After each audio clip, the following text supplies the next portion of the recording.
Hello everyone, welcome back to the next class of this channel, the Brainy Batch. I'm Aditya, your psychology mentor.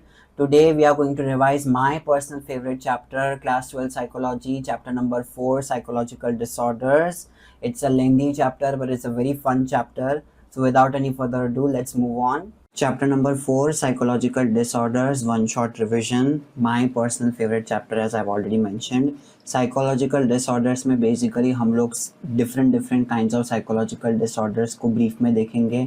We will also see what are the factors which can lead to psychological disorders. कौन से fields of psychology different kinds of psychological disorders के causes को explain करती है and what is abnormality. ठीक है, ये सारी चीज़ें हम लोग इस चैप्टर में देखेंगे.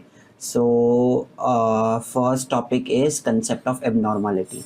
अभी एबनॉर्मलिटी मतलब क्या होता है बेसिकली कि every single persons perception of being normal and abnormal is different. Similarly every single cultures perception of being normal and abnormal is different. ठीक है, तो हमारे लिए जो चीज़ नॉर्मल हो सकती है वो दूसरों के लिए नॉर्मल हो ऐसा ज़रूरी नहीं है. ठीक है, तो that is abnormality. But abnormality in terms of कि वो थोड़ा नॉर्मल से डेविएट बिहेव करे, जिसमें हम लोग जो नॉर्मल लाइफ फंक्शनिंग में उसको अफेक्ट करे, उसको हम लोग कॉमन टर्म्स में एबनॉर्मलिटी बोलते हैं. ठीक है, those persons who basically are not able to behave in a manner in which their own life can sustain, and their personal life is getting hampered, their social life, their professional life, everything is getting hampered. That is when we can call that person being an abnormal and having some kind of a psychological disorder. ठीक है, so let's just see the definition given over here. अभी abnormality का definition along with the 4Ds, the deviance, distress, dysfunction and danger, ये basically आपका 4 mark में या फिर 2 mark में पूछ सकते हैं. सिंस वन लाइन के आंसर्स है तो फिर you can just give it a 2 marker. One line में एक्सप्लेनेशन दे सकते हो. Abnormality refers to the patterns of behavior, thoughts or emotions that are deviant, distressing, dysfunctional and dangerous. ऐसी सारी behaviors और thoughts जिसमें ये सारे D's कवर होते हैं: danger, dysfunction, distress and deviance. Right, ये सारी चीज़ें बेसिकली आपकी हो जाएगी एबनॉर्मलिटी. अभी उसमें फर्स्ट डी आता है डेवियंस. डेवियंस मतलब behaviour that is different from accepted norms. हमारे सोसाइटी के सर्टन काइंड्स ऑफ नॉर्म्स होते हैं जिसके अकॉर्डिंगली हम बिहेव करते हैं. अगर वो सोसाइटी के नॉर्म्स से थोड़ा सा डेविएट बिहेवियर हो जाए तो फिर we will call it as deviance behaviour. Distress का मतलब क्या होता है? Suffering from some kind of discomfort experience by the person. मतलब कोई भी तरीके का डिस्कम्फर्ट गो थ्रू कर रहा है वो पर्सन, उसको कुछ प्रॉब्लम है, उसके लिए कोई चीज़ ऐसी है जिससे वो नॉर्मली बिहेव नहीं कर पा रहा.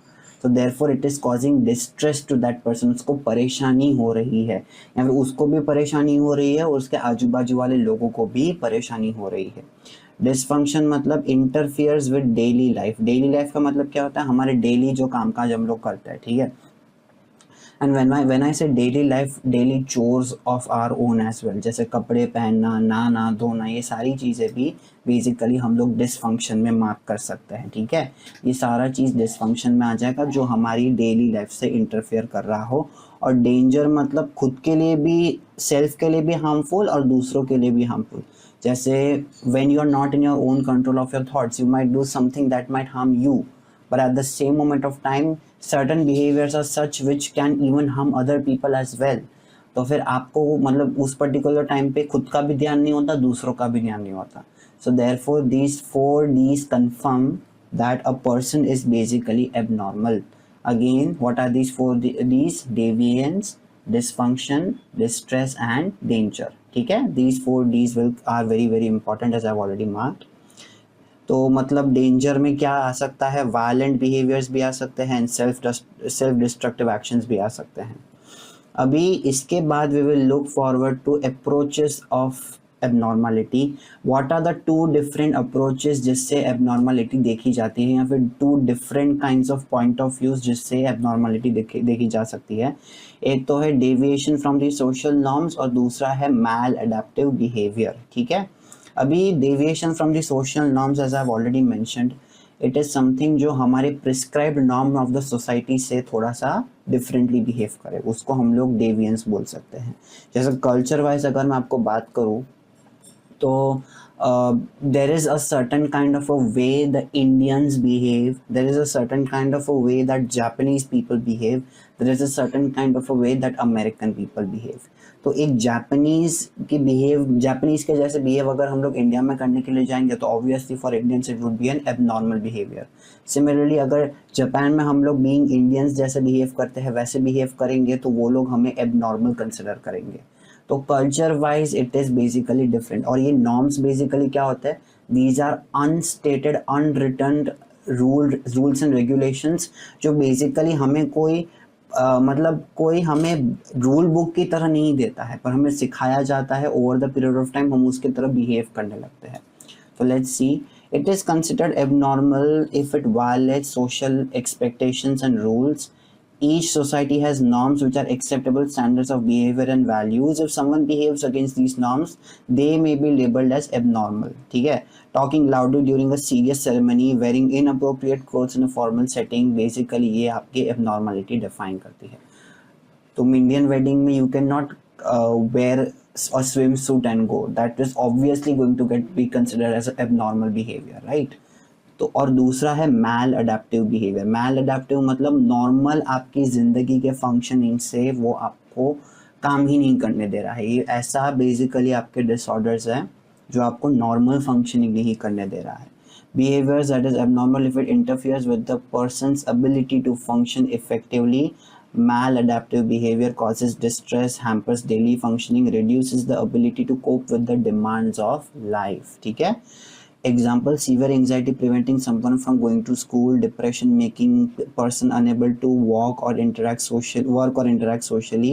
Here the focus is on how well a person is adjusting and functioning well in the life. तो अगर वो function कर पाता है so that person is called well adapted. If he or she is not able to function properly, that person is called maladapted person.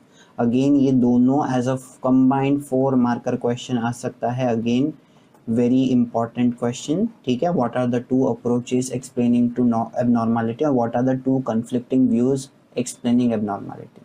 तो एक तो है deviation from the social norms और दूसरा है maladaptive behavior, ठीक है। चलो, now next topic is historical background. Historical background is a very important 6 marker question. What was the perception of being an abnormal person way back and what is the perception of being an abnormal person right now? इसका पूरा historical background दिया हुआ है, ठीक है। तो पहले के ज़माने में एबनॉर्मल बिहेवियर को एक सुपर नेचुरल या फिर इवल स्पिरिट्स बोला जाता था, कि जो भी इंसान एबनॉर्मल बिहेव करता है उसके अंदर इवल स्पिरिट्स घुस जाते हैं और वही इवल स्पिरिट्स बेसिकली उनको कंट्रोल करके बैठा हुआ है, and these evil spirits needs to get out. तो उसको एक निकालने की प्रोसेस भी होती है जिसको बोलते हैं एक्सॉर्सिज्म। एक्सॉर्सिज्म मतलब क्या? It is basically removing the evil from the body of the person who has gotten affected, ठीक है। That is known as exorcism. जो एक गांव का एक शमन करता है, the shaman who basically knows the magic man, the one who can basically remove the evil from the person's body, ठीक है। तो ये बेसिकली एक बहुत ही कंट्रोवर्शियल एंड बहुत ही अब्रप्ट व्यू था कि देयर वाज नो साइन कि कोई गलती से बॉडी में कुछ प्रॉब्लम होगी जिसकी वजह से कुछ होगा, पर डायरेक्टली ईवल्स के ऊपर is what they have blamed to. Then came the biological view, ठीक है। Then came the biological view. Brains and bodies are not working properly. Biological view के हिसाब से there was a bit explanatory here, explanation, I'm so sorry, where they basically considered that brains and bodies are not working properly, and due to this particular reason there is abnormal behavior. There was also psychological view where there is inadequacies in the way people think, feel and perceive the world. According to psychological view ऐसा मानते थे कि जिस तरीके से हम लोग सोचते हैं, हम लोग फील करते हैं दुनिया के बारे में, अगर हम लोग अच्छा फील करेंगे तो हम लोग नॉर्मली बिहेव करेंगे, अगर कुछ प्रॉब्लम है या फिर कुछ ख़राब फील करेंगे इन सब चीज़ों के बारे में तो एबनॉर्मलिटी है। The way we think, the way we feel about the world around us is basically the psychological point of view. फिर Plato, Socrates and Plato, Socrates and Hippocrates explained abnormal behavior is due to the imbalance between the emotion and the reason. Galen Galen explained it as imbalance between bodily fluids or humors. Basically जो आपका blood होता है, फिर आपका bile होता है, फिर आपका ब्लैक बाइल होता है और फ्लेजम होता है, ठीक है। ये आपके 4 बॉडीली फ्लूइड्स होते हैं। इन बॉडीली फ्लूइड्स में अगर कुछ ऊपर नीचे हो जाता है, इसमें इम्बैलेंस हो जाता है इन फ्लूइड्स के बीच में या फिर इन ह्यूमर्स के बीच में, तो एबनॉर्मल बिहेवियर्स होते हैं, ठीक है। The same kind of an explanation was given by Charaka Samhita, ठीक है, कि हम लोग बेसिकली डिफरेंट लाइफ के फोर्सेस से बने हुए हैं। फायर है, फिर उसके बाद अर्थ है, फिर उसके बाद वाटर है, ये सारी एयर से हम लोग बने हैं। और अगर इन सब के बीच में अगर बैलेंस हो जाता है तो therefore the reason coming out is being an abnormal person, that is Tridosha, ठीक है। So that was the explanation given by these scholars, Plato, Socrates and Hippocrates और Galen. फिर आता है view again about demonology and superstition which was concentrated to witch hunts. Superstitions मतलब ऐसी kinds of believes जो basically एक deep believes होती है जिसका कोई रियलिटी बेसिस नहीं होता बट एक सुपरस्टिशन होता है। तो अगेन विच हंटिंग के बारे में बात की गई थी, जहाँ पे जो भी ऐसे लोग बिहेव करते हैं जो पागलों जैसा बिहेव करते हैं या एबनॉर्मल बिहेव करते हैं, that means they are the person who are again in the control of an evil spirit and therefore witch hunting was considered as necessary thing.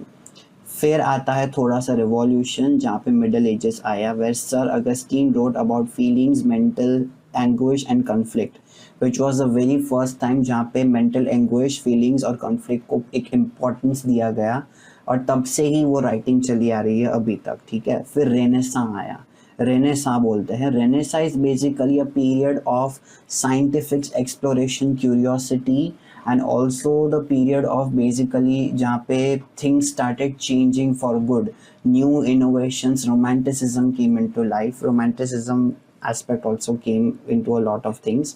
So therefore this was again in the terms of psychological background. Humanism and curiosity came forward, which gave emphasis on the disturbed interpersonal relationships as a reason for psychological conflicts. मतलब अगर आपके किसी के साथ personal relations ख़राब हो जाते हैं या फिर डिस्टर्ब्ड इंटरपर्सनल रिलेशनशिप्स होते हैं, therefore it is the reason why abnormal behaviour gets happens, मतलब बेसिकली, ठीक है। तो it again was a very justifiable point of view. Then came the age of reason and enlightenment, where science replaced faith and dogma, जहाँ पे scientific explanations now came forward, जहाँ पे लोग explore करने लगे साइंस के थ्रू कि भाई एबनॉर्मल बिहेवियर कैसे होता है, रादर देन कि किसी के अंदर आत्मा घुस गई हो या फिर कुछ ईवल आ गया हो। इससे बेटर है कि get into the science aspect and explain the abnormal behaviour, जिसके बाद ही आया reform movement which increase the compassion for people who suffered from these disorder.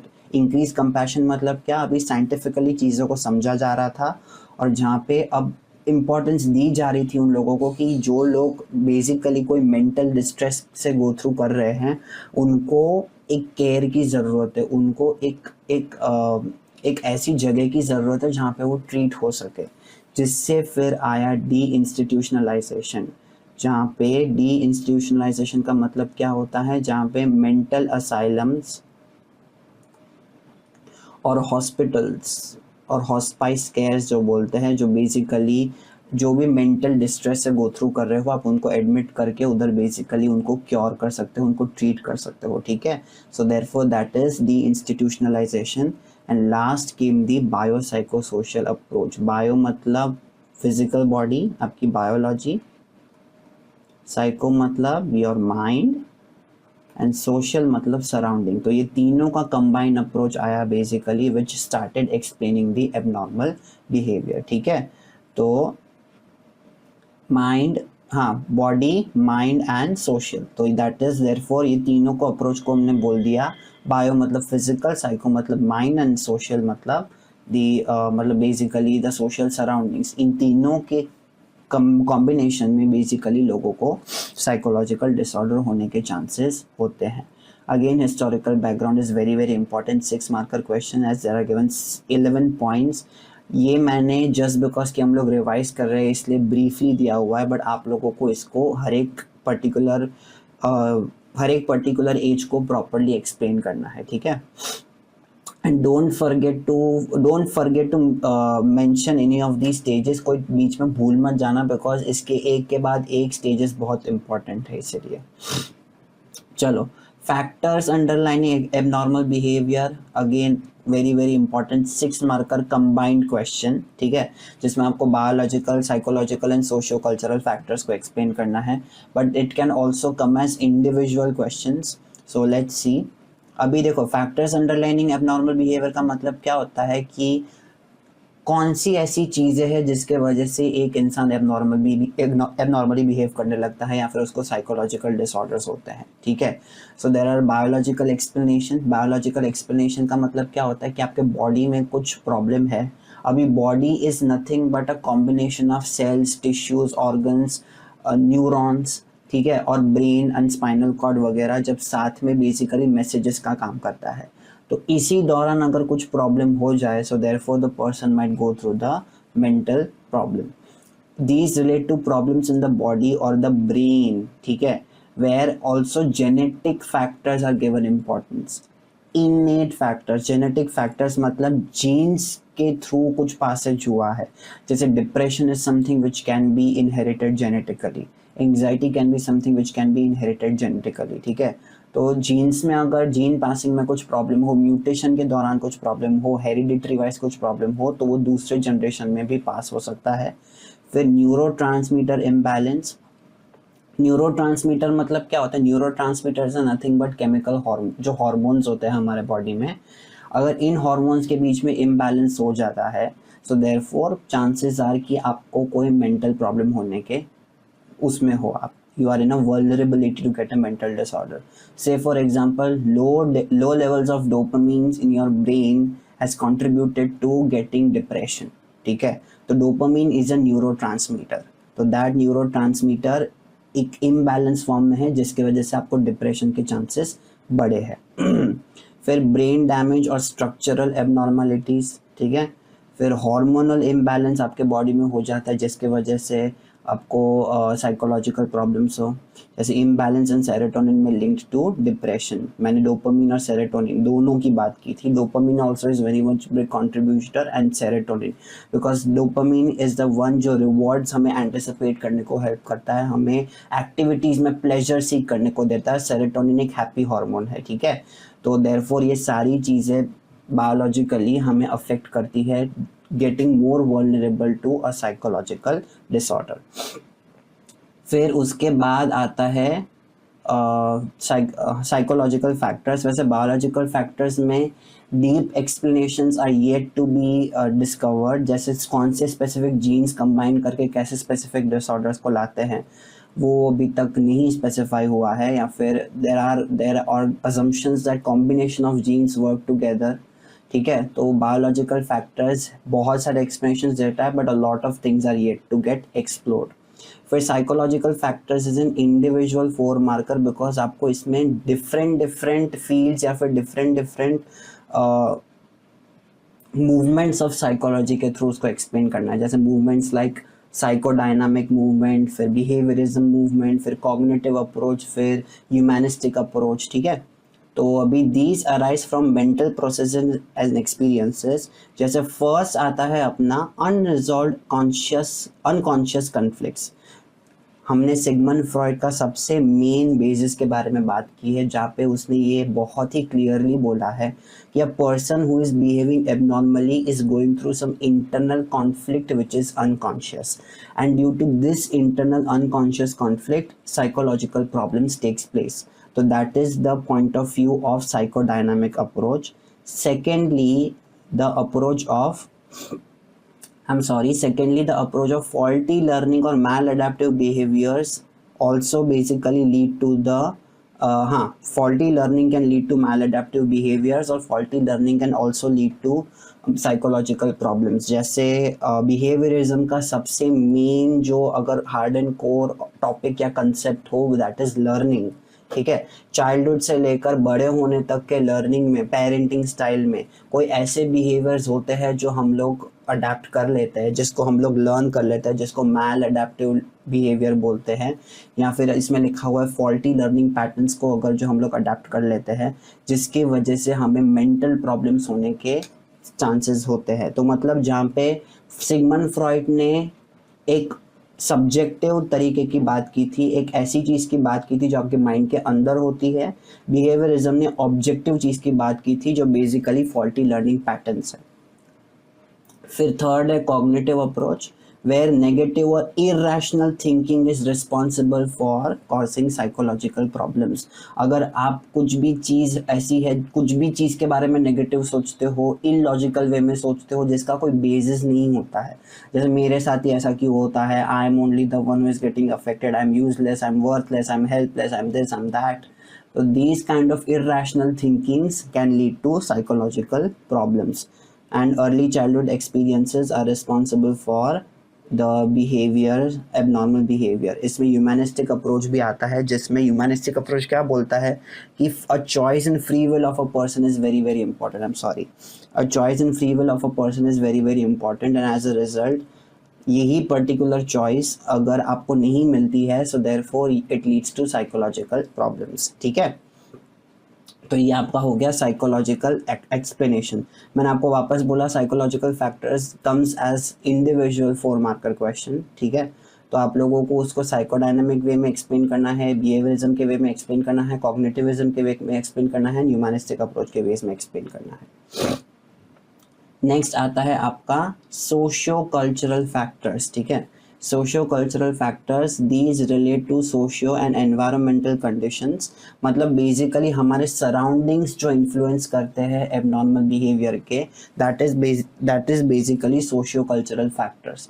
जैसे से फॉर एग्जांपल, अगर there are certain kinds of labels which are given in the society to the people जो थोड़े different होते हैं, जैसे एक particular इंसान इज़ ओवरवेट और फिर हमारी सोसाइटी में उसको क्या बोलते हैं, उसको कोसते रहते हैं मोटा मोटा मोटा मोटा बोल के, या फिर to try to call different names. तो ये जब लेबल किसी के ऊपर फिट हो जाता है ना, तो वही लेबल्स पूरे मतलब बेसिकली उनको लगता है कि this is so narrowed down towards me that मैं इतना ही हूँ और मेरा कोई पोटेंशियल ही नहीं है। So therefore people can get anxiety, can get depression और ऐसी सारी चीज़ें। ठीक है, फिर अगेन इसमें अपना आता है आपका फैमिली बैकग्राउंड। अगर फैमिली बहुत ज़्यादा एक ओपन बैकग्राउंड आपको ओपन काइंड ऑफ एनवायरनमेंट देती है, आपको एक लिबरल एनवायरनमेंट देती है जहाँ पे हेल्दी रिलेशनशिप्स एग्जिस्ट करते हैं फैमिली में, तो obviously getting into a psychological problem is less. But if the family only has lots and lots of issues, in getting problems is much more there. फिर उसमें not only family problems but poverty and unemployment भी आता है, social isolation भी आता है। Social isolation मतलब certain group of people in our society are socially isolated people, right? Because they are not accepted as the members of our society, and therefore these people are prone to getting into, or they are more vulnerable to such kind of disorders. Discrimination and social stress, stressful environment can increase the vulnerability to disorder. So there are 3 factors as I've already explained: biological factors, psychological factors and socio cultural factors. ठीक है, ये combined 6 marker में पूछ सकते हैं, और यहाँ individually भी पूछ सकते हैं। Biological factors can come as a 3 marker, socio cultural factor can come as a 3 marker, और मैक्सिमम ये साइकोलॉजिकल फैक्टर्स तो डू कम। ठीक है, चलो नेक्स्ट इसमें एक और एक्सप्लेनेशन है which is diathesis stress model. This is also one of the factors through which basically psychological problems होती है। The diathesis stress model is a very important 6 marker और a 3 marker। ये तो बहुत ही important है, very very very very very important। आपको एक example के थ्रू शायद इसको एक्सप्लेन करने को आ सकता है, so make sure that you are doing this। The diathesis stress model explains that psychological disorders develop due to the interaction between a predisposition and stress together। ठीक है, डायस्थीसिस का मतलब क्या होता है? अ बायोलॉजिकल और साइकोलॉजिकल प्री डिस्पोजिशन मतलब आप में हेरिटेडरी एक ऐसा फैक्टर है जिससे आप प्री डिस्पोज्ड हो। प्री डिस्पोज्ड का मतलब क्या होता है? जो आपके अंदर ऑलरेडी बिलोंग करता है, वो चीज़ आपके अंदर वो ऑलरेडी जेनेटिकली प्रेजेंट है, और जिसकी वजह से स्ट्रेस मतलब एनवायरमेंटल स्ट्रेसर्स जो इन सारे चीज़ों को ट्रिगर करती है। ठीक है, तो जैसे से फॉर एग्जांपल आपके अंदर डिप्रेशन के जीन्स है। ठीक है, यू आर आपको ये हेरिडिटरी मिला है फ्रॉम योर पेरेंट्स और योर ग्रैंड पेरेंट्स और एनीवन। ठीक है, अब ये जीन्स बेसिकली आपके अंदर है, मतलब it's just there, it's settled inside. Now what happens is that कि आपके एनवायरमेंटल कंडीशंस पहले बहुत अच्छे होते हैं, जिसकी वजह से आपको ये डिप्रेशन ट्रिगर नहीं करता है। पर slowly and gradually what happens is that कि somehow the environment changes and now environment is such जहाँ पे आपको बहुत ही ज़्यादा you're feeling in we are in a lot of agony from inside। ठीक है, तो what happens in that environment when the environment is not friendly enough, not healthier enough, आपके ये डिप्रेशन के जीन्स ट्रिगर हो गए हैं, एंड एज अ रिजल्ट आपको vulnerability, you are more vulnerable to getting depress because आपके अंदर वो जीन था। तो जब वो जीन्स ट्रिगर हो जाएंगे आपको डिप्रेशन सबसे जल्दी और सबसे पहले होगा। ठीक है, so therefore that is the meaning of diathesis stress model. Predisposition का मतलब क्या? आपके अंदर जेनेटिक फैक्टर है जो कोई भी एनवायरमेंटल स्ट्रेसर की वजह से ट्रिगर हो गया है। अभी इसके वजह से आपको साइकोपैथोलॉजी हो गई है। तो जैसे इसमें एक्सप्लेन किया है, डायस्थीसिस जेनेटिक टेंडेंसी, न्यूरोकेमिकल इम्बैलेंस और पर्सनालिटी वल्नरेबिलिटी और चाइल्डहुड ट्रॉमा, ये आपका प्री डिस्पोजिशन फैक्टर है। ठीक है, and stress is loss of a loved one, academic pressure, family conflicts. तो ये चीज़ स्ट्रेस ने इस डायस्थीसिस को क्या कर दिया है? ट्रिगर कर दिया है। क्या कर दिया है? ट्रिगर कर दिया है। The stress triggers the diathesis and as a result फिर इसका फिर क्या हो जाएगा?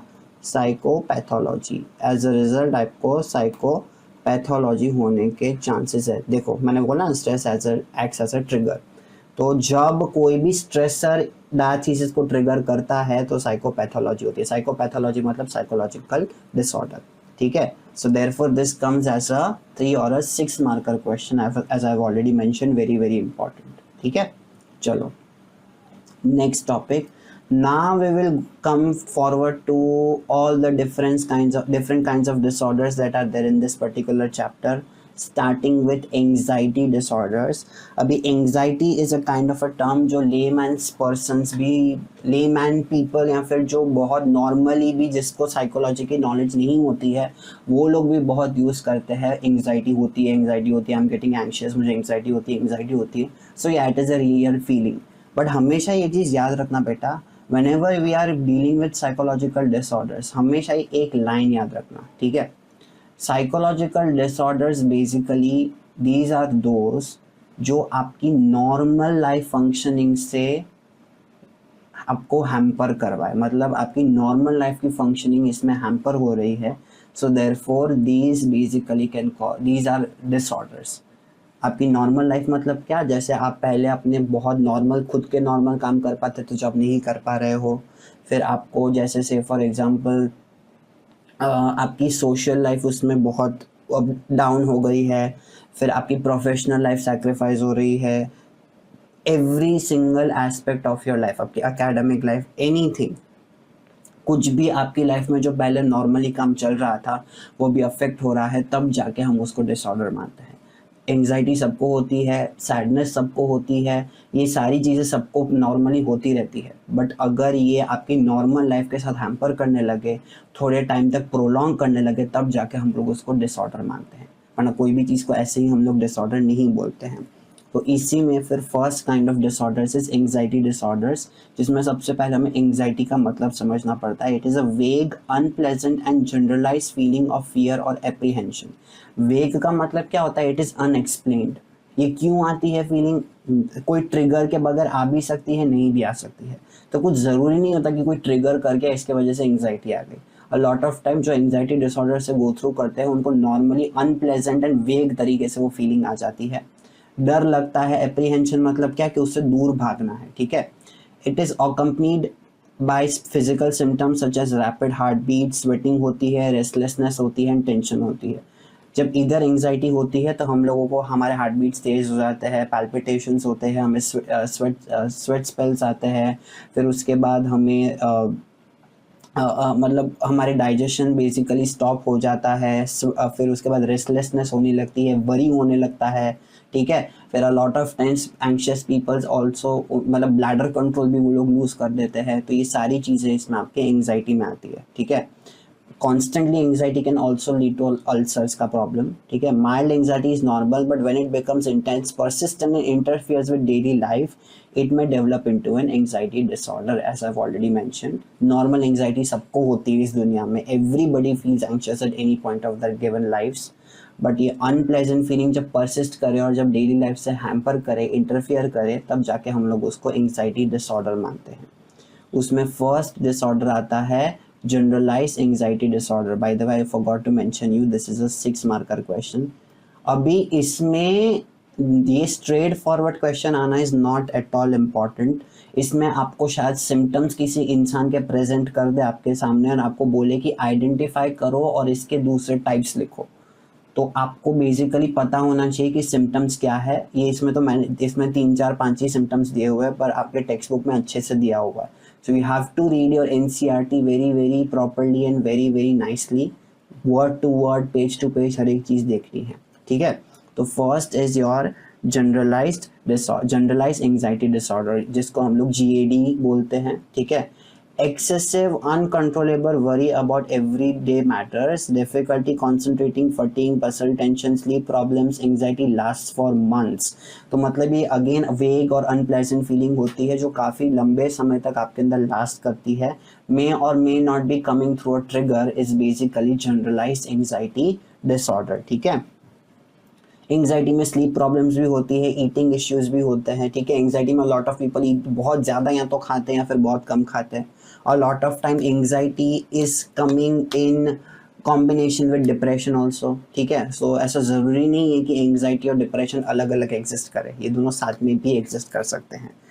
नेक्स्ट आता है आपका panic disorder. Recurrent and unexpected panic attacks, sudden intense palpitations, shortness of breath or dizziness, person fears another attack may occur। Panic attacks basically is as similar to getting a heart attack, ठीक है। But a lot of time people get confuse कि दोनों के बीच में difference क्या होता है। पैनिक अटैक मतलब क्या, आपको ऐसा लगता है कि आपका हार्ट बहुत भारी हो रहा है, आपको पसीने छूटने लगते हैं, अपनी सांस फूलने लगती है, ठीक है, और आप ब्रीद नहीं कर पाते, आपको ऐसा लगता है कि अभी ही मैं मर जाऊंगा, और ये एक पीक पॉइंट पे आता है। फिर उस पर्टिकुलर वो पीक जब चला जाता है तो अपना panic attacks will go down, ठीक है। पर कॉन्स्टेंटली पैनिक अटैक्स आता है ना, जिसके वजह से पीपल फियर कि वापस ये पैनिक अटैक आने के चांसेस शायद बढ़ ना जाए, इसलिए that is what is known as panic disorder, ठीक है। फिर नेक्स्ट आता है phobias. Phobias basically are irrational and intense fear of a specific object or a situation। जैसे से फॉर एग्जाम्पल फोबिया मतलब क्या होता है कि इसमें इरेशनल का मतलब क्या है, नॉर्मल लोगों को ये चीज़ बहुत स्टूपिड लगेगी कि ये क्या है, इसको इस चीज़ से भी डर लग रहा है, तो दैट इज इरेशनल। पर वो इंसान के लिए it becomes a very very very very very big task to even confront और थिंक अबाउट दैट थिंग। देखो फोबिया हम लोग बहुत जनरली भी यूज़ करते हैं, मुझे तो इस चीज़ का फोबिया है, बट अगर फोटो देख लो तो आपको कुछ नहीं होता, तो that does not mean that it is a phobia. ये इंसान तो सोच भी नहीं पाता है उस चीज़ के बारे में, तब जाके उसको बोलते हैं कि उसको एक फोबिया है, because it is irrational and it is a severe fear about something और a specific something, person, thing और any kind of an event, ठीक है। तो जैसे से फॉर एग्जांपल पहला है स्पेसिफिक फोबिया, जिसमें हाइट का फोबिया आता है, कोई स्पेसिफिक एनिमल का फोबिया आता है। I have heard a person having a phobia of green plants. तो जस्ट इमेजिन, हर एक जगह पे ग्रीन प्लांट्स तो होते ही है, तो वो कैसे बाहर निकलता होगा वो इंसान, ठीक है। तो स्पेसिफिक फोबिया जैसे मैंने बोला, कोई स्पेसिफिक ऑब्जेक्ट या ऑब्जेक्ट की तरफ जाए तो उसको स्पेसिफिक फोबिया बोलते हैं। सोशल फोबिया मतलब फियर ऑफ सोशल सिचुएशंस और पब्लिक स्पीकिंग, ठीक है। तो जैसे बहुत सारे लोग हो गए तो फिर उसको एंग्जाइटी होने लगेगी, उसको स्ट्रेस होने लगेगा कि वो बाप रे मैं कैसे मतलब इतने सारे लोगों को फेस कर सकता हूँ या फिर ऐसा सब कुछ, तो उसको सोशल फोबिया बोलते हैं। एंड नेक्स्ट आता है इसमें अगोराफोबिया, फियर ऑफ ओपन और पब्लिक स्पेसेस और entering a new situation, entering new situation, उसको हम लोग बोलते हैं अगोराफोबिया। ठीक है, तो जैसे ये सिचुएशन आपने कभी भी नहीं देखी है, या फिर आपको जैसे स्कूल के बाद आप कॉलेज में जाओगे तो college is a new situation all together, तो वो सिचुएशन में एंटर ही नहीं कर पाएंगे, तो उसको हम लोग बोलेंगे अगोराफोबिया। तो phobias can individually can come as a 3 marker question, very very important. ये सारे इंडिविजुअल 2-3 मार्कर्स हैं। फिर नेक्स्ट आता है सेपरेशन एंजाइटी डिसऑर्डर, ठीक है, which are more common in developing children. पर डेवलपिंग चिल्ड्रन में सॉरी कॉमन नहीं होता है, डेवलपिंग चिल्ड्रन में जो छोटे छोटे बच्चे होते हैं उसमें तो सेपरेशन एंजाइटी होती ही है, बट अगर वो एंजाइटी एक 15 साल का बड़ा सा टीनेजर अगर दिखाता है तो फिर दैट इज अ प्रॉब्लम। ठीक है, इवन 10 साल का बच्चा दिखाता है तो दैट इज अ प्रॉब्लम। तो सेपरेशन एंजाइटी का मतलब क्या होता है, it is an anxiety disorder in which children experience excessive fear और anxiety when separated from home और from attachment figures such as parents. It is more insistent persistent than normal childhood fear of separation. मतलब इसमें वो लोग constantly अपने trusted figure से वो cling रहेंगे, उसे चिपके रहेंगे और they wouldn't be getting away from them. ठीक है, तो ये सेपरेशन एंजाइटी डिसऑर्डर है, वेरी वेरी इंटेंस डिसऑर्डर, और a lot of times people show suicidal ideations. वो ऐसे ब्लैकमेल करते कि अगर आप मुझे छोड़ के गए ना तो फिर मैं सुसाइड कर लूँगा, मैं बेसिकली कूद जाऊँगा इधर से। तो that is what they do. So again separation anxiety disorder में कम एज अ 3 मार्कर और अ 2 मार्कर क्वेश्चन। तो अगेन एंजाइटी डिसऑर्डर्स के 4 part is generalize disorder, generalized anxiety disorder, that is GAD, phobias, panic disorders and separation anxiety disorders। ठीक है, चलो तो ये आपका हो गया anxiety disorders। फिर next is obsession compulsion disorders, very very very very important 3 marker और 4 marker question. Again I am saying expect more of application based questions from this chapter. बहुत सारे बन सकते हैं, बहुत सारे बन सकते हैं। सो do know all the symptoms properly and do know how to differentiate between these symptoms। ठीक है, अभी OCD या फिर ऑब्सेशन कंपल्शन डिसऑर्डर, देखो OCD का मतलब आपको कोई चीज़ की प्रेफरेंस हो तो उसका आप OCD नहीं बोल सकते। हम लोग अ lot of normal people use it very very casually कि यार मुझे OCD है, मुझे ये चीज़ अगर साफ़ नहीं होगी तो मुझे अच्छा नहीं लगेगा, ऐसा नहीं होता है। OCD is a different form of anxiety altogether that a person goes through on daily movements पे मैं बोलूँगा, moments पे, I'm not even going to say that daily lives पे, every single moment पे, कि अगर कोई भी पर्टिकुलर चीज़ पर्टिकुलर हिसाब से नहीं होगी तो वो लोग चैन से नहीं जी पाएंगे, और वो नहीं जी पाते हैं चैन से। ठीक है, तो we have to stop confusing that with your daily preferences, because that preferences is something which is different। ठीक है, this is something which is completely different। it is an anxiety disorder which is characterized by presence of obsessions over certain thoughts and compulsions over certain kinds of behaviors to be conducted। कुछ ना कुछ दिमाग में uncontrollable thoughts चलते रहते हैं जिससे हम लोग एक कंपल्सिव बिहेवियर करते रहते हैं। ठीक है, तो ऑब्सेसिव मतलब recurrent and unwanted intrusive thoughts, impulses और images. The person recognizes them as irrational, this cause anxiety and distress. मतलब मुझे this might be sexual, this might be something which, ऐसे थॉट्स जो किसी को हार्म करना हो उसके रिलेटेड भी हो सकते हैं, पर अ लॉट ऑफ टाइम्स ये थॉट्स ही रह जाते हैं, but they are obsessed with those kinds of thoughts. ठीक है, तो उसको हम लोग ऑब्सेशंस बोलते हैं। और कंपल्शंस मतलब क्या, कंपल्शंस मतलब रिपीटेटिव बिहेवियर्स और mental acts perform to reduce anxiety caused by obsessions, provide temporary relief. तो जैसे I have heard about an incident where this lawyer was basically obsessed with the fact that she wanted every single thing to happen in 3 counts, और अगर वो 3 count में नहीं होती है तो उसको बहुत सीवियर, वो कहीं पर भी एकदम स्टॉप हो जाएगी। जैसे if she is presenting in the court in front of everyone, ठीक है, तो उस पर्टिकुलर टाइम पे अगर कोई भी एक बार छींकता है तो गलती से किसी ने छींक दिया तो फिर दैट शुड ऑकर 3 times और एल्स उसको लगता है कि बैड मतलब it something bad will happen, ठीक है। तो कॉन्स्टेंटली सब कुछ अरेंज करती रहती है सबको, तो फिर she will freeze in that moment, और जब तक वो दूसरी 2 बार नहीं छीकेगा तब तक वो कंटिन्यू नहीं कर पाएगी। सो वो कॉन्स्टेंटली उसके वो अनकंट्रोलेबल एक थॉट चलता है कि वो 3 बार नहीं हुआ, 3 बार नहीं हुआ, 3 बार नहीं हुआ, 3 बार नहीं हुआ, देयरफॉर ये प्रॉब्लम होगी, bad luck bad luck bad luck bad luck bad luck bad luck bad luck. That is obsession compulsion. Restlessness, worry कि ये चीज़ नहीं हो रही है, तो दैट इज बिकॉज वो उसके नॉर्मल लाइफ में कितना हैम्पर कर रही है। Just imagine you are standing in front of a court where you are basically providing justice to someone, and then because of your OCD you freeze in the moment because something is not occurring for a 3 counts. That is going to create problem, right? So that is obsession compulsion disorders, again coming as a 3 marker or a 4 marker question, ठीक है। चलो next आता है आपका, I am so sorry आज next आता है trauma and stress related disorder. इसमें आपका आता है PTSD। ये चैप्टर में आपका बहुत डिटेल में नहीं दिया है, but I will still give you an brief explanation. PTSD is nothing but a disorder, a stress disorder which happens after a traumatic event is over. मतलब थोड़े दिन के बाद वो चीज़ होती है, इसलिए उसको पोस्ट ट्रॉमा बोलते हैं। ट्रॉमा इज ओवर नहीं, traumatic event is over but the trauma is coming afterwards, ठीक है। तो it is a disorder that develops after exposure of a traumatic event. It involves re-experiencing the trauma through flashbacks, nightmares, avoidance of trauma-related stimuli, and symptoms of increased arousal such as irritability and sleep disturbances.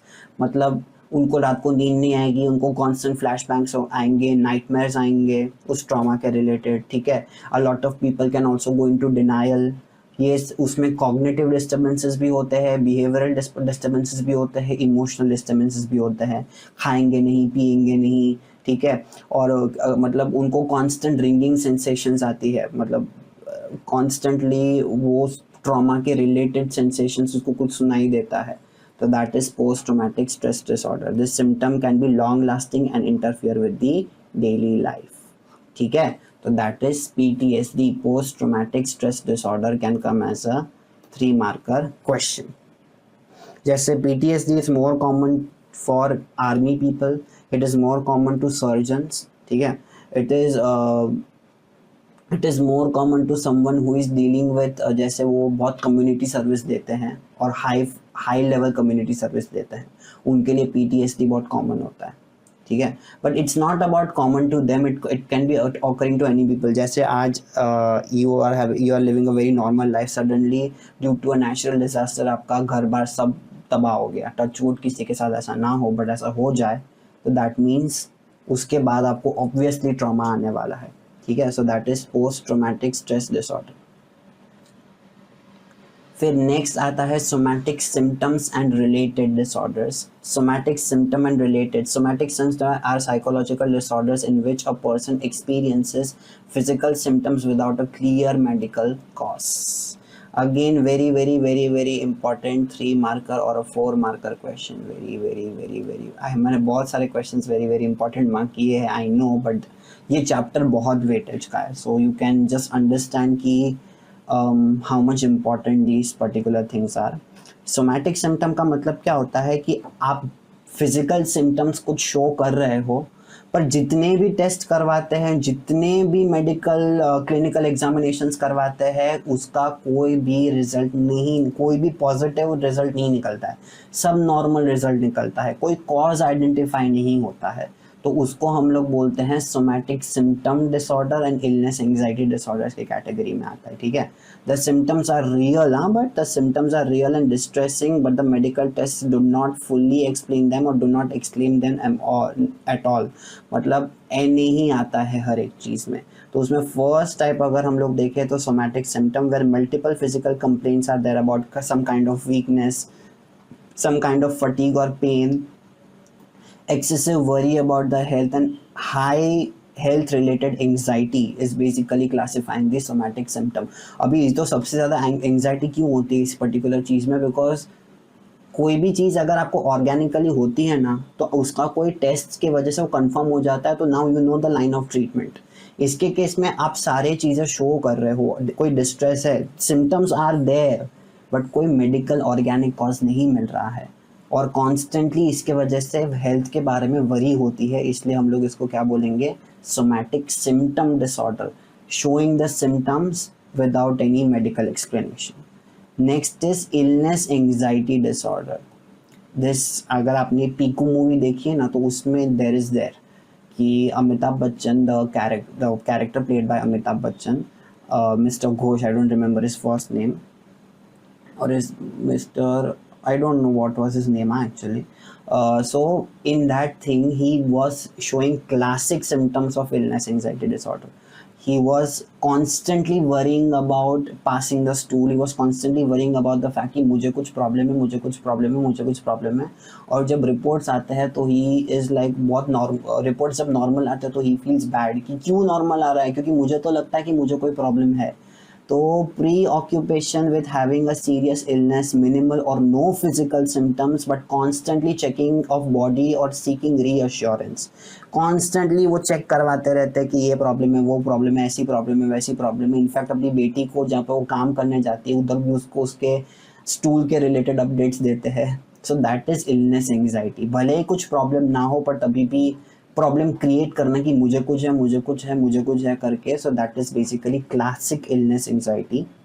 Next is conversion disorder, loss of motor or sensory functions, no neurological or medical basis found. Symptoms may include paralysis, blindness and loss of speech. इसमें कोई भी एक body part का function without any organic cause चला जाता है। तो जैसे इवन आफ्टर आपकी आईज में आपके न्यूरॉन्स प्रॉपरली आपको सिग्नल्स भेज रहे हैं, occipital nerves, to see, but still you are not able to see, तो आपका मतलब बेसिकली विजन लॉस हो गया है। पर जब हम आपकी एग्जामिनेशन करते हैं तो कोई भी प्रॉब्लम नहीं आती है। तो that is conversion disorder, well psychologically one particular body part is not functioning या फिर पैरालिसिस हो जाता है, बट जब मेडिकली एक्सप्लेन करने जाता है तो कुछ भी नहीं निकलता है, उसको हम लोग कन्वर्जन डिसऑर्डर्स बोलते हैं। तो again as I have already mention, somatic symptom and related disorders can come as a 3 और a 4 marker, very very important question. फिर नेक्स्ट आता है dissociative disorders, very interesting group of disorders, 4 और a 6 marker question. ठीक है, पूछ सकते हैं what is dissociation and basically उसमें what are the different types of disorders. तो डिसोसिएशन का मतलब क्या है कि temporary feeling of loss with the reality, जिसमें परसेप्शंस आर लॉस्ट, जिसमें रियलिटी के साथ connection is lost and completely going into a different phase all together is basically known as dissociation. Disassociation का मतलब क्या, नॉर्मली जो हम लोग चीज़ों को परसीव करते हैं वो हमारा परसेप्शन टेम्पररीली डिसरप्ट हो जाता है। We get dissociated and we basically get into something else is what is known as dissociative disorders, ठीक है। But that something else is problematic aspect. ये basically it is marked to childhood trauma, severe childhood trauma अगर कोई person go through करा है उसके लिए it is marked very very severely. So dissociative amnesia is the first type where there is a selective but a very prominent memory loss, where inability to recall important personal information or about an event, not due to any kind of brain injury or linked to any kind of a trauma, उसको हम लोग बोलते हैं dissociative amnesia. Amnesia is forgetfulness, ठीक है। फिर आता है dissociative fugue. Dissociative fugue मतलब क्या, इस पर्टिकुलर इससे ही मतलब एमनेसिया से ही होता है बेसिकली, जिसमें जहाँ पे द पर्सन, ठीक है, the person will assume a different identity, different personality all together, and for some period of time they will basically travel to a different place, live a new life, they will start working as a new person, new identity, everything. ये fugue stage में चलता है and all of a sudden this fugue stage ends when the person wakes up from that fugue and be like कि मैं इधर क्या कर रहा हूँ। So that is basically dissociative fugue, where travel, identity confusion, sudden travel away from home, inability to recall past, may assume new identity, person unaware of the memory loss during the episode. जब fugue का episode चल रहा होता है, जब वो लोग new identity के साथ काम कर रहे होते हैं तो उनको कुछ याद नहीं रहता है कि वो उसकी पहले की लाइफ में वो कैसा इंसान था, ठीक है। That is what is known as dissociative fugue, very very dangerous मतलब बेसिकली, जिसमें शायद अगर से फॉर एग्जांपल किसी की फैमिली में ऐसा इंसान हो और वो अचानक से कहीं चला जाए, तो मतलब उसको आइडेंटिफाई, वो खुद की आइडेंटिटी भूल जाता है, तो उसको पकड़ना कितना मुश्किल है। और अगर उसको पकड़ भी लिया पुलिस की मदद से, तो आएगा ही नहीं वापस। दी वुड बी लाइक कि नहीं, आई एम न्यू, मैं तो वो हुई नहीं जो मैं पहले था, आप कुछ गलत समझ रहे हो, ये है वो है करके। तो that is dissociative fugue. Next is dissociative identity disorder, very very interesting, और इसको मल्टीपल पर्सनालिटी डिसऑर्डर भी बोलते हैं, जिसमें एक ही इंसान की मल्टीपल पर्सनालिटीज़ और आइडेंटिटीज़ होती है, जो जिसमें वो बेसिकली एक दूसरे की पर्सनालिटी से डिफरेंट भी हो सकती है। ठीक है, जैसे भूल Bhulaiyaa, the first part I am talking about, उसमें जो विद्या बालन का कैरेक्टर था, that was a classic dissociative identity disorder case. ठीक है, two or more distinct personalities controlling behavior usually linked to severe childhood trauma। ठीक है, तो वो आइडेंटिटी एक particular personalities completely submissive one, तो दूसरी एकदम डोमिनेंट हो सकती है। और एक इंसान की 6-7 पर्सनालिटीज भी हो सकती है। And I have heard having one person 21 different personalities. So just imagine what kind of life they might be living because of this particular reason. और इसके केस में ऐसा भी होता है कि द पर्सन मे और may not be even aware about having multiple identities. ठीक है, नेक्स्ट आता है डीपर्सनलाइजेशन। डीपर्सनलाइजेशन मतलब डिटैचमेंट फ्रॉम द सेल्फ। हम लोग सेल्फ को एक, जैसे आप बैठे हो और आपके ऊपर एक कैमरा लगा हुआ है, तो आप उस कैमरा से अपने आप को देख रहे हो, दैट इज बेसिकली डीपर्सनलाइजेशन, जिसमें आप सेल्फ से कंप्लीटली डिटैच होके अपने सेल्फ को एक सेकंड पर्सन पर्सपेक्टिव से देख रहे हो, that is basically detachment from self. Feeling unreal, detached from our own thoughts, body, like observing oneself from the outside, that is basically depersonalization। ठीक है, reality testing remains intact। तो these are basically dissociative disorders। ठीक है, again as I've already mentioned, it can come as a 4 marker or a 6 marker question। चलो, next आता है आपका depressive disorders. Depressive disorders might come as a 4 marker question or a 6 marker question। Depressive disorders, depression is basically linked to low mood, constant low moods, constant low moods।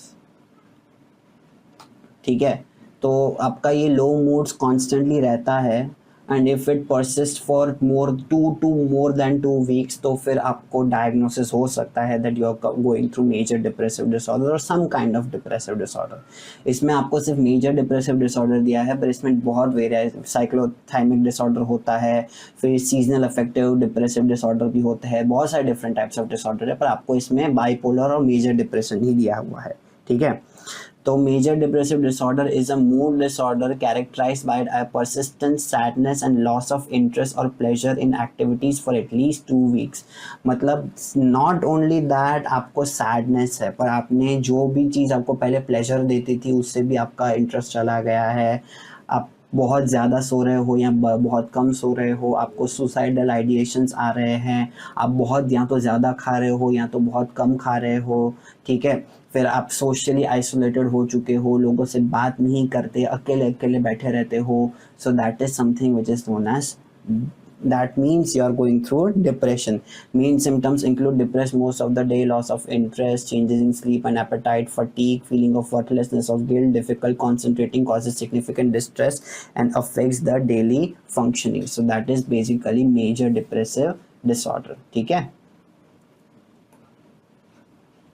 that is major depressive disorder। अभी it may come from biological factors such as neurotransmitter imbalance, psychological factors such as negative thinking and socio-cultural stress। ठीक है, चलो अभी उसी में ही एक mania आता है, जो mania is completely N opposite thing of depression, but for a person mania and depression can happen and मतलब अकर टुगेदर, कि वो इंसान को मेनिया भी हो सकता है, डिप्रेशन भी हो सकता है। तो mania is a state of abnormally elevated explosive and irritable mood, मतलब हाइपर एक्साइटमेंट हो जाती है जिसमें आप अचानक से बहुत हैप्पी फील करते हो, आपको अचानक से एनर्जी आ जाती है, आपको लगता है कि मुझे कोई सोने की ज़रूरत नहीं है, जिसमें आप बहुत थ्रिल में होते हो, आप बहुत ही यूफोरिक स्टेज में होते हो, आपको ऐसा लगता है कि लाइफ में सब अचीव करना है, my life is the best and this is kind of a way, and rapid speech and racing thoughts and impulsive behaviour, मतलब इस पर्टिकुलर टाइम पे you are even more prone to getting into some kind of thrills that might be life threatening also, but आपको बहुत मज़ा आ रहा है वो thrills करने में, जैसे अचानक से आप स्काई डाइविंग में चले गए या फिर स्कूबा डाइविंग में चले गए, ठीक है, या फिर आपने बहुत ही बड़ा कोई बिजनेस डिसीजन ले लिया जिसमें आपके बहुत सारे पैसे चले गए, आप इसमें इम्पल्सिव बाइंग भी करते हो, आप बहुत पैसे खर्च कर देते हो, आप गैम्बलिंग भी कर सकते हो इसमें, तो that is mania. So depression and mania can come together in one kind of a disorder which is known as bipolar. Bipolar मतलब देखो north pole south pole, one एक ए पोल है और एक उसी के अंदर ऐसे बी पोल है. तो one side of the pole is basically depression and the other side of the pole is mania. एक जहाँ पे आपको डिप्रेशन हो रहा है, दूसरी साइड पे आपको मेनिया हो रहा है, तो ये एपिसोड्स ऊपर नीचे फ्लिकर करते रहते हैं. एक पॉइंट पे आप मेनिक स्टेज में होंगे, एक पॉइंट पे आप डिप्रेशन स्टेज पे होंगे, पर मेनिया का stage generally last a bit, that episode last a bit lesser in comparison to the depression. और जब बाइपोलर का डिप्रेशन आपको हिट करता है ना, तब आप बेड से बाहर भी नहीं निकल पाती, इतना ज़्यादा आपका पूरा मतलब इतना ज़्यादा आप फटीग, आप हेल्पलेस होपलेस फील करते हो, इतना सैड फील करते हो, फिर अचानक से आपको मेनियक एपिसोड आ जाएगा और you are back to that thrill mode again. तो that keeps on happening over and over करके. Bipolar mood disorder is characterized by alternating episodes of depression and mania. During depression, the person experiences sadness and loss of interest, while during mania, there is elevated mood, increased activity, and reduced need for sleep. These are of two types, bipolar 1 and bipolar 2 includes hypomania. देखो bipolar 2 में mania का जो tendency होता है ना बेटा, वो कम होता है थोड़ा सा in comparison to the bipolar 1, जिसमें आप थोड़े आपकी एनर्जी लेवल्स थोड़े कम हो गए in comparison to the bipolar 1 mania, जिसमें आप बहुत ही ज़्यादा एनर्जेटिक हो जाओगे. हाइपो मतलब लेस होता है, हाइपो मतलब लेस, ठीक है. The disorder is influenced by genetic, biological and psychosocial factors. ठीक है, तो that is bipolar disorder. Bipolar disorder can come as a 3 marker or a 4 marker question. Again, I'm not giving you any assurance that straightforward questions आएंगे. It can come as application based questions as well. अभी next आता है suicide, मतलब I am just going to talk about suicide, I it should not trigger anyone. Suicide और suicidal behaviour. Suicide basically suicidal behavior refers to thoughts, attempts or acts of intentionally ending one's life and is often associated with depression and severe stress.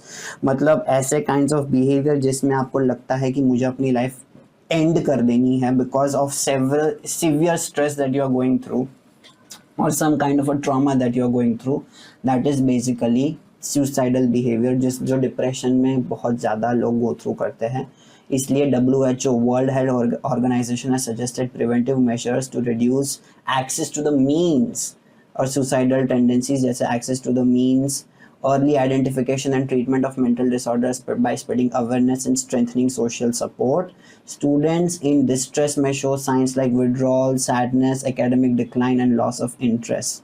Early identification and timely support are essential. जिसमें आपको लगता है कि आपके class में कोई ऐसा बच्चा है जो बहुत ही फ्रीक्वेंटली एब्सेंट होता है, वो लोगों से बात नहीं कर रहा है जो ऐसे वो पहले करता था, और उसको अचानक से सारी चीज़ से इंटरेस्ट चला गया है, मार्क्स कम आ रहे हैं, तो these are the clear signals that person is going, मतलब that is basically someone is thinking about suicide. ठीक है, तो therefore it is a very very big thing and it's prevention is very very important. ठीक है, so there are also several helplines जहाँ पे basically ये जहाँ पे people who thinks that they want to end their life, ठीक है, वो कॉल करते हैं. और कॉल करके टेली काउंसलिंग भी लेते हैं, एंड दे बेसिकली टेल और speak to a trusted person over the call, जिससे वो सुसाइड प्रिवेंट हो सकती है, ठीक है। तो दैट इज सुसाइड। फिर नेक्स्ट आता है very very important group of disorders which is known as schizophrenia spectrum, ठीक है। Very very important 6 marker question, explain schizophrenia spectrum disorders. Again इसमें भी एप्लीकेशन बेस्ड क्वेश्चंस आ सकते हैं। तो स्किज़ोफ्रेनिया स्पेक्ट्रम का मतलब क्या होता है कि it is not a one thing but variety of symptoms are there, जिसके वजह से वेराइटी ऑफ डिसऑर्डर्स होते हैं, ठीक है। अभी इसमें 3 टाइप के सिम्टम्स होते हैं, एक तो positive symptoms, negative symptoms and psychomotor symptoms. Schizophrenia is a severe psychological disorder characterized by disturbances in thought, perception, emotion and behavior, ठीक है। मतलब हर एक एस्पेक्ट ऑफ योर बॉडी जिसमें आपका थॉट भी होता है, फीलिंग होता है, बिहेवियर होता है, इमोशन होता है, परसेप्शन होता है, हर एक चीज़ में बेसिकली प्रॉब्लम्स या डिस्टर्बेंसेस हो जाते हैं, तब जाके ये स्किज़ोफ्रेनिक ग्रुप ऑफ डिसऑर्डर्स हो जाता है, ठीक है। तो it's not one disorder but these are group of disorders. The person has difficulty distinguishing between real and unreal experiences, मतलब परसेप्शन में ही कुछ प्रॉब्लम है। इसमें पहले हम लोग पॉजिटिव सिम्टम्स की बात करेंगे। तो पॉजिटिव सिम्टम्स मतलब क्या, एक्सेस और डिस्टॉर्शन ऑफ नॉर्मल फंक्शंस, मतलब नॉर्मली जैसा बिहेव कर रहे हो उससे आप एक्सेसिव चीज़ें परसीव कर रहे हो या फिर एक्सेस चीज़ें के हिसाब से बिहेव कर रहे हो। एक्सेस का मतलब ज़्यादा, पॉजिटिव का मतलब इसमें ज़्यादा होता है, पॉजिटिव का मतलब इसमें अच्छा नहीं है, इसका मतलब ज़्यादा होता है। तो जिसमें फर्स्ट आता है डिल्यूजन्स, ठीक है। Very very important for individual 4 marker question, what are delusions and what are the types of delusions. These are fixed and false beliefs that are not based on reality and are resistant to a reason, ठीक है। मतलब ऐसी belief system जिसका कोई reality नहीं है पर आप जस्ट मानते हो कि ये हो रहा है या फिर ये होता है, इसलिए उसको delusion बोलते हैं। Very common in schizophrenia which include delusion of persecution, जहाँ पे आपको लगता है कि आपको कोई हार्म करना चाहता है, आपके पीछे कोई पड़ा हुआ है और आपको कोई हार्म करना चाहता है, आपके बारे में कोई बात कर रहा है। So delusion of reference, believe that events relate directly to oneself, मतलब कुछ भी हो रहा है ना वो आपके रिलेटेड ही कुछ हो रहा है। मतलब से फॉर एग्जांपल अगर कोई भी दूसरी जगह पे वायलेंस हो रहा है तो इट्स जस्ट बिकॉज कि वो आपने कुछ किया हो या फिर वो आपके लिए हो रहा हो या फिर आपके रिलेटेड हो, तो that is delusion of reference. फिर डिल्यूजन ऑफ ग्रैंडियर, अपने आप को बहुत महान मानना, belief of being a superior power और इम्पोर्टेंस, मतलब I am a very very important person. कल ही मेरी अमिताभ बच्चन के साथ बात हुई थी और वो मुझे बोल रहा था कि वो मुझे मिलना आएगा। So that is delusion of grandeur, जिसमें बेसिकली उनको लगता है कि they are of a superior power, पर ऐसा कुछ होता नहीं है। Delusion of control, they feel that कि सब लोग मुझे कंट्रोल करना चाहते हैं या फिर कोई एक्सटर्नल ऐसा फोर्स है जो दिख नहीं रहा है जो मेरे बिहेवियर्स को कंट्रोल कर रहा है। So therefore that is known as delusion of control. And delusion of infidelity आपके टेक्स्ट बुक में नहीं है पर आपको ऐसा लगता है कि हर एक इंसान जिसके साथ आप प्यार में आ जाते हो वो आपको चीट कर रहे हैं, फिर not even the person you fall in love with but every person is basically cheating और यू, और आपको धोखा ही देने वाला है, ठीक है। So it can be even your parents, so that is infidelity. So that is delusions for you, which are false beliefs without any reality. फिर next आता है formal thought disorder, ठीक है। Formal thought disorder में is the disturbance in the form of thought in which thinking becomes disorganized and illogical, मतलब कोई भी thinking, कोई थॉट्स के एक दूसरे के साथ कोई एसोसिएशन ही नहीं, आप कुछ भी बोल रहे हो, कोई भी टाइम पे बोल रहे हो, कैसे भी बोल रहे हो। It includes loose associations, neologisms, जहाँ पे आप इन्वेंशन ऑफ न्यू वर्ड्स जैसे कंप्यूटराइजेशन या फिर computered, this word I don't think so that exist but it's still there, ठीक है। जैसे आई एम पेंट्रीफाइड, तो pentrified does not exist I feel, जैसे पेन के related. So that is neologism to you.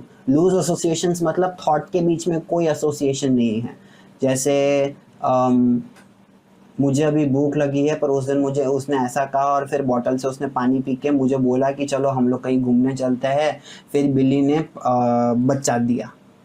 So that is loose association. कोई भी एक sentence का एसोसिएशन दूसरे के साथ नहीं है।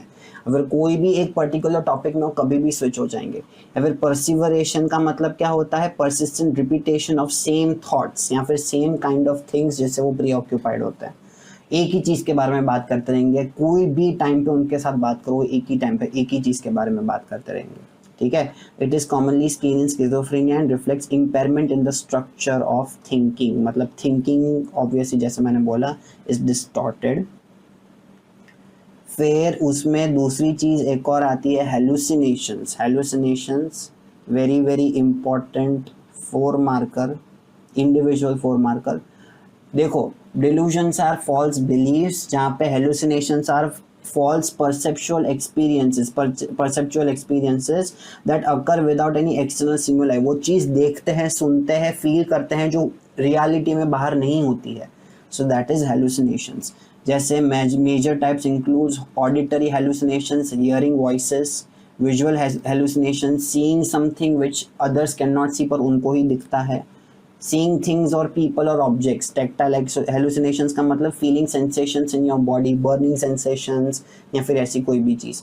olfactory का मतलब क्या होता है, smelling things, weird kinds of smells जो दूसरे smell नहीं कर पा रहे हैं। gustatory मतलब tasting something without any source। these are commonly seen in schizophrenia and psychotic disorders। I hope I'm not missing anything। हाँ, टेक्टाइल हो गया, गस्टेटरी हो गया, ऑल फैक्टरी हो गया, फिर ऑडिटरी हो गया, विजुअल हो गया, राइट, ठीक है, चलो। और फिर उसके बाद आता है इनअप्रोप्रिएट अफेक्ट। इनअप्रोप्रिएट अफेक्ट का मतलब क्या होता है, गलत टाइम पे गलत चीज़ एक्सप्रेस कर देना या फिर फील कर देना या फिर बिहेव कर देना। Condition where person displays emotions that are inconsistent with the situation और with that they are saying. जैसे से फॉर एग्जांपल किसी के फ्यूनरल पे जोर जोर से हंसने लगना, that is an inappropriate affect. How can you laugh at somebody's funeral when it is such a sad event. या फिर किसी की विदाई हो रही है और फिर जोर जोर से हंसने लगना, कोई इमोशनल स्पीच दे रहा है, जोर जोर से हंसने लगना, या फिर कोई बहुत हंसा रहा है तो फिर जोर जोर से रोने लग गया, जो रोने लगना जैसे बहुत सारा सैडनेस हो, तो दैट इज इनअप्रोप्रिएट अफेक्ट, ठीक है।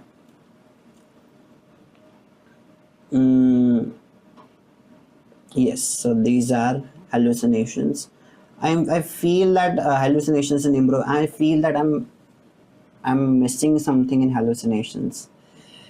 एक तो है gustatory, auditory, visual, tactile और olfactory and हाँ, I think these are the ones, ठीक है। चलो, अभी नेक्स्ट आता है नेगेटिव सिम्टम्स। अभी देखो, जहाँ पे positive symptoms were excesses in the behaviour, negative symptoms basically are behaviours में कोई भी चीज़ थोड़ी सी डाउन हो जाना, तो एक्सेस एंड देन डाउन। तो जैसे negative symptoms refer to the loss और डिक्रीज इन नॉर्मल और इमोशनल और बिहेवियरल फंक्शंस, मतलब एक्सेसिवली डिक्लाइनिंग और उसमें एक्सेसिवली एक्सेस बिहेवियर, ठीक है। एक्सेस का मतलब होता है ज़्यादा या कम, कोई भी चीज़, मतलब कुछ भी चीज़ को एग्जैजरेट करके जो हम लोग बोलते हैं। तो नेगेटिव मतलब कुछ चीज़ नॉर्मल से कम हो जाना, पॉजिटिव मतलब नॉर्मल से ज़्यादा हो जाना। These includes affective flattening, reduce emotional expression, alogia, poverty of speech और evaluation, lack of motivation and social withdrawal. मतलब वो लोग फ्लैटन या ब्लंट इफेक्ट दिखाते हैं, जहाँ पे वो लोग खुशी भी होगी तभी भी ऐसे होंगे, दुखी भी होगी तभी भी ऐसे होंगे। So basically emotional expression is very less. A lot of times alogia हो जाता है, जिसमें वो लोग पहले तो जहाँ पे बहुत सारे सेंटेंसेस में बात करते थे वो फ्रेजेस में हो जाएगा और फ्रेजेस से सिर्फ वर्ड्स में बात करेंगे, ठीक है।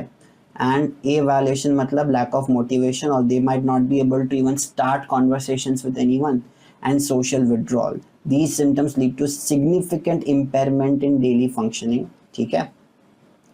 And psychomotor symptoms are related to involves in disturbances in movement and motor coordination, मतलब body की movements और motor coordination के related होता है। These include catatonic stupor, catatonic rigidity, ठीक है, catatonic posturing and repetitive stereotypical movements। जैसे कैटाटॉमिक stupor मतलब एक्सट्रीम इनमोबिलिटी, एक ही जगह पर बैठ जाने के बाद हिलने का नहीं। कैटाटॉमिक रिजिडिटी मतलब अपटाइट पोस्चर लेकर मैं तो बैठ जाना है, खड़े होना है, then staying like that for hours and hours like a statue. फिर कैटाटॉमिक पोस्चरिंग मतलब assuming bizarre and unusual postures, जहाँ पे वो हाथ पैर ऊपर करके घंटों घंटों तक खड़े रह जाते हैं। And repetitive stereotypical behaviours can lead to psychomotor symptoms. तो as I am going to repeat, आपके 3 टाइप के सिम्टम्स होते हैं, positive, negative and psychomotor symptoms. Positive मतलब नॉर्मल बिहेवियर से ज़्यादा चीज़ों को परसीव करना, देखना, सुनना वगैरह वगैरह करना। नेगेटिव सिम्टम्स मतलब नॉर्मल से कम। और साइकोमोटर मतलब related to your movements and motor movements of your body. ठीक है, चलो नेक्स्ट सेट ऑफ डिसऑर्डर्स आते हैं न्यूरो डेवलपमेंटल डिसऑर्डर्स। अगेन एक इंडिविजुअल 6 मार्कर क्वेश्चन है, पर इसमें अपने आप में ही बहुत सारे डिसऑर्डर्स दिए हैं, जिसमें ऑटिज्म स्पेक्ट्रम है, ADHD है, इंटेलेक्चुअल डिसेबिलिटी है एंड स्पेसिफिक लर्निंग डिसऑर्डर्स है। Autism spectrum disorder, again when I'm calling about a spectrum मतलब these are symptoms जिससे दूसरे kinds of disorders भी आ सकते हैं, but they fit into a same category of disorder or same category of a mental disorder known as autism, which is a neurodevelopmental disorder marked by impairments in social interactions, communication deficits, and restricted and repetitive behaviors. Symptoms appear in early childhood and vary in severity. It is mainly associated with biological and genetic factors. Early diagnosis and intervention improve the outcomes. By the way, whenever I talk about neurodevelopmental मतलब 0 से 18 years तक के बीच में ये दिख जाएगा। मतलब it needs to occur between the developmental years of your life. मतलब जब 0 ईयर के हो आप, जब से बॉर्न हुए हो तब से लेकर 18 ईयर्स तक इज बेसिकली और डेवलपमेंटल ईयर। तो उस डेवलपमेंटल ईयर्स में कोई आपको न्यूरोलॉजिकल प्रॉब्लम होती है, these are related to neurological problems, तो इसको न्यूरो डेवलपमेंटल बोलते हैं। न्यूरो डेवलपमेंटल, न्यूरो मतलब related to brain and nervous system. ठीक है, तो जस्ट रिमेंबर दैट। तो ऑटिज्म स्पेक्ट्रम एक ऐसा neuro developmental disorders group of disorders है बेटा, जहाँ पे there is impairment in speech, मतलब उनको वो बात बहुत अजीब तरीके से करेंगे या फिर बहुत कम बात करेंगे। Often also characterized by stereotypical movements और repeated patterns. they also are very touchy. they are also the one जिनको जो आप उनको टच करने जाओगे तो बहुत ज़्यादा हाइपर सेंसिटिव होंगे टू सेंसेशंस। फिर उनको एक तरीके से वो they might be hyper fixated to a certain kind of a topic. ठीक है, तो जैसे से फॉर एग्जांपल अगर उनको ट्रेन्स पसंद होंगी तो पूरा टाइम ट्रेन्स की ही बात करेंगे। They will relate every single incidents of their life with that traits. ठीक है, तो हाइपर फिक्सेशन होता है। फिर एक they are very obsessed with schedules, मतलब अगर उनका स्केड्यूल्स भी ऊपर से नीचे हो जाता है तो they will start throwing tantrums. तो they are obsessed with schedules मतलब they need to have certain things in the way that they are, and if they are not occurring the way that they are तो that is going to create problems. एक ही type का खाना, एक ही type का पीना, कोई भी चेंजेस नहीं। सो ये सारी चीज़ें बेसिकली मार्क करती है autism spectrum. A lot of time वो लोग सोशल इंटरेक्शंस नहीं कर पाते हैं। उनके में अगर स्पीच डेवलप हो गई तो उनको इंटरेक्शंस करनी नहीं आएगी, उनको लोगों के फीलिंग्स समझने में बहुत प्रॉब्लम होती है या फिर वो समझ ही नहीं पाते हैं।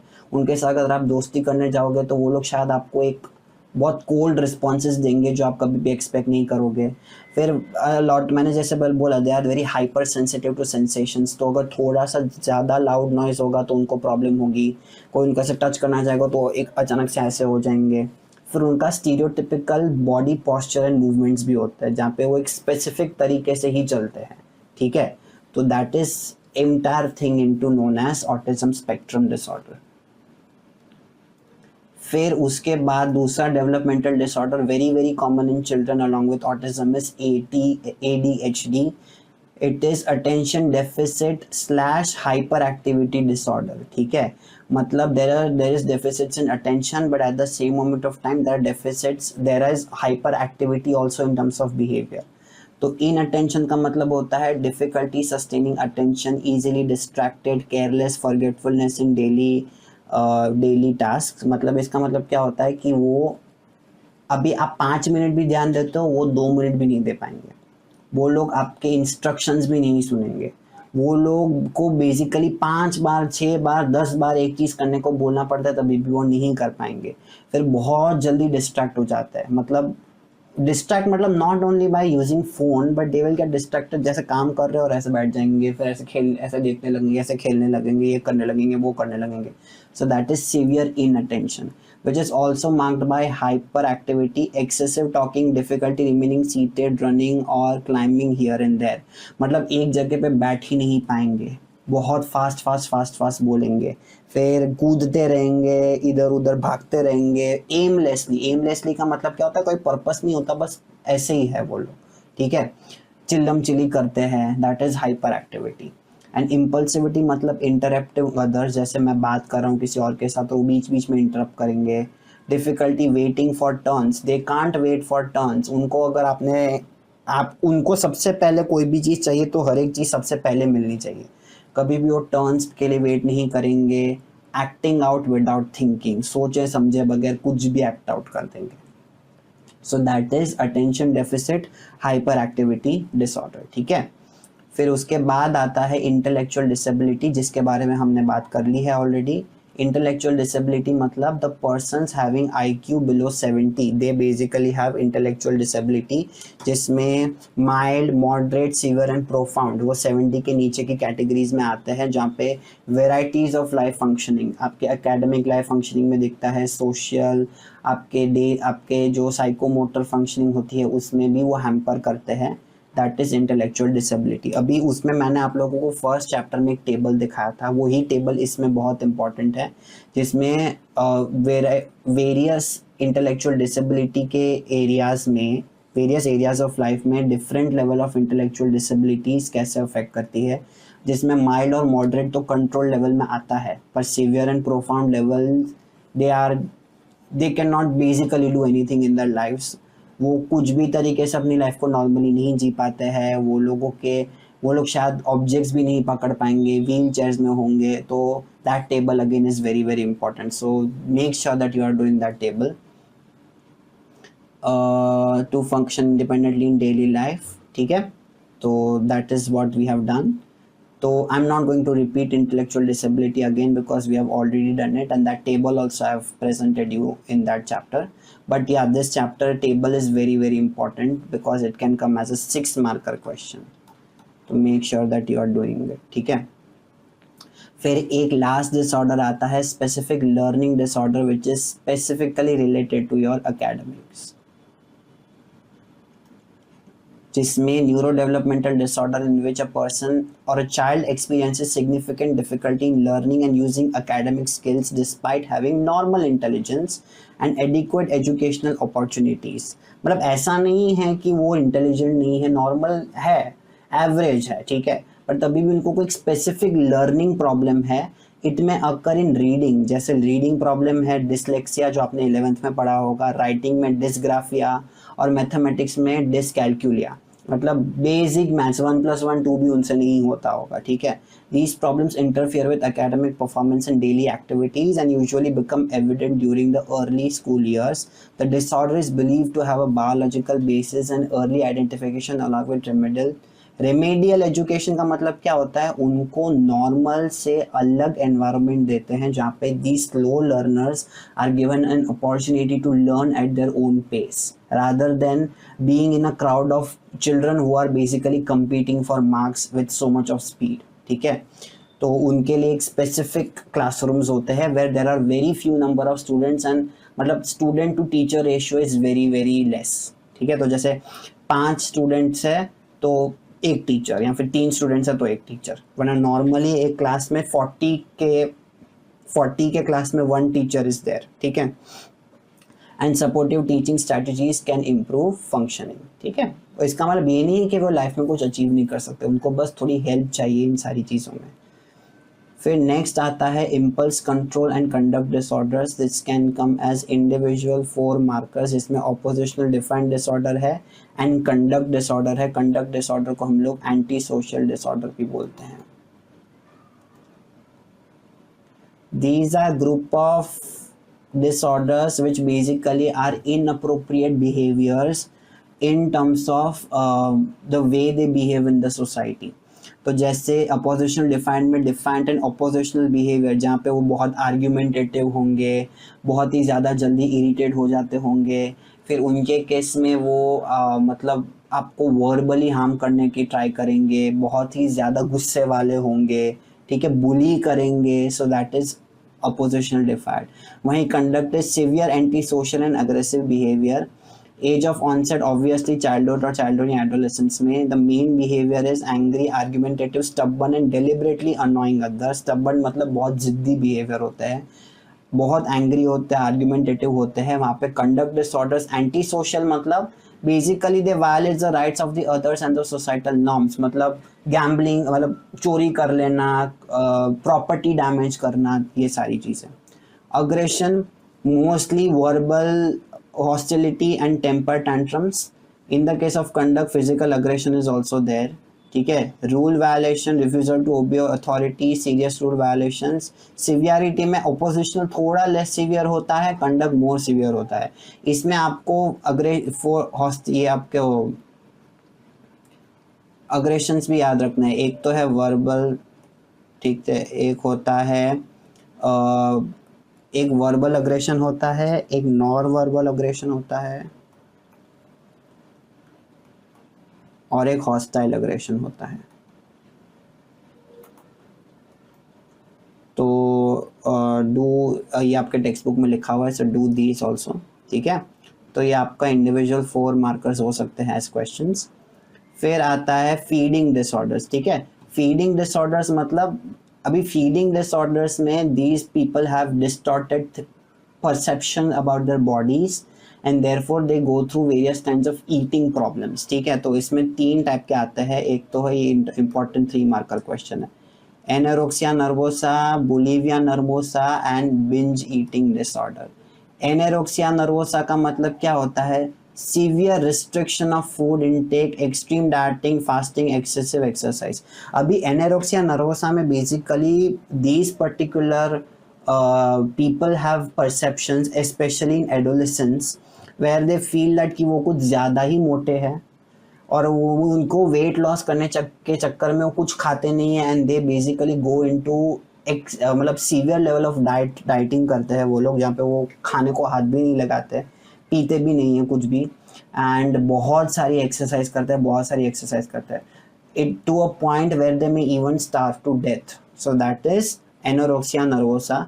बुलिमिया नर्वोसा के केस में उनको वो recurrent binge eating followed by compensatory behaviours, जैसे से फॉर एग्जांपल वो बहुत खा लेते हैं और फिर रिग्रेट करते हैं कि हमने इतना क्यों खाया, तो उस खाने को बाहर निकालने के लिए वो कॉम्पनसेटरी बिहेवियर क्या करेंगे, by using either laxatives to remove that thing from the body, या फिर खुद मुंह में उंगली डाल के बेसिकली उल्टी कर लेंगे,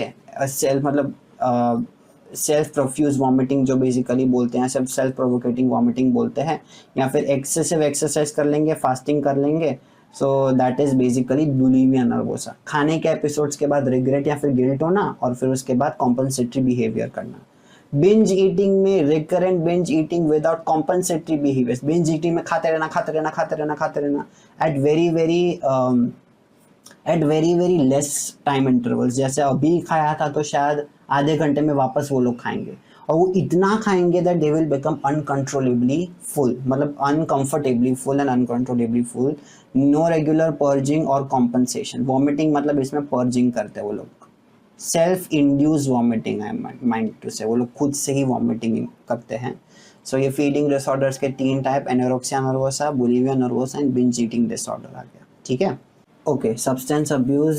substance abuse related and addictive disorders. अभी सब्सटेंस अब्यूज ऐसे टाइप के डिसऑर्डर्स होते हैं बेसिकली जो कोई भी टाइप के सब्सटेंस कंजप्शन से होते हैं, जैसे alcohol consumption, cocaine consumption, smoking हो गया, ठीक है, हेरोइन हो गया. ये सारी चीज़ें जो होती है जो एक पर्टिकुलर सेंस ऑफ एक टेम्पररी डोपामिन हिट देती है, जिसके वजह से एक पर्सन को ऐसा लगता है कि वो बहुत यूफोरिक हो गया है, उसको एकदम अच्छा फील होता है, बट इसके लॉन्ग टर्म इफ़ेक्ट्स बहुत ही ड्रास्टिक और बहुत ही ख़राब होते हैं, जिससे फैमिलीज बिछड़ जाती है, इंटरपर्सनल रिलेशनशिप्स ख़राब होते हैं, एक्सीडेंट्स होते हैं, वायलेंस होते हैं, and all these kinds of things, इसलिए उसको सब्सटेंस अब्यूज़ बोलते हैं, because substance abuse and substance dependence बोलते हैं, because certain kinds of substance से आप अडिक्टेड हो। अभी इसमें बेसिकली आता है पहले substance abuse. Substance abuse refers to harmful or hazardous use of psychoactive substances such as alcohol or drugs that leads to significant impairment in social, occupational, and academic functioning. The person continues using the substance despite of the negative consequences. इसके वजह से घर में domestic violence भी होते हैं, पर वो तभी भी कंजम्पशन किए जाते हैं बिकॉज उनको लगता है, because they can not stop now, basically now they have consumed so much कि दे कैन नॉट स्टॉप। और डिपेंडेंस कब हो जाता है, when it is a more severe condition in which the person develops tolerance and withdrawal symptoms and feels a strong physical and psychological need for the substance। वो लोगों को तलब लगती है, अगर वो लोग नहीं वो कंज्यूम करेंगे तो they wouldn't be able to basically walk, talk or do anything, they will get irritable, वो मारना पीटना शुरू कर देंगे। और टॉलरेंस का मतलब क्या होता है, जहाँ पे पहले उनको इतना अच्छा चाहिए होता था, अभी उनको इतने से कुछ भी नहीं होता, तो उससे अभी बहुत ज़्यादा चाहिए, ठीक है। So that is basically tolerance. There is loss of control over use and stopping becomes very difficult. It includes alcohol abuse and dependence, heroin and cocaine. इसके बारे में डिटेल्स आपके टेक्स्ट बुक में अच्छे से दी हुई है। ये इंडिविजुअल आपका एज अ 3 मार्कर या फिर 4 मार्कर पूछ सकते हैं, इन तीनों में से भी, ठीक है। So that is where chapter number 4 is also over, ठीक है। I hope with this video your chapter number 4 is clear. As I've already mentioned, this chapter contains lots and lots of application based stuff that could be asked in your examinations. So do it properly. Soon I'm going to upload chapter number 5. If you like this video, hit that like button, share, comment and subscribe to the channel. You can also follow me on Instagram at The Brainy Batch. I'll see you all soon. Goodbye.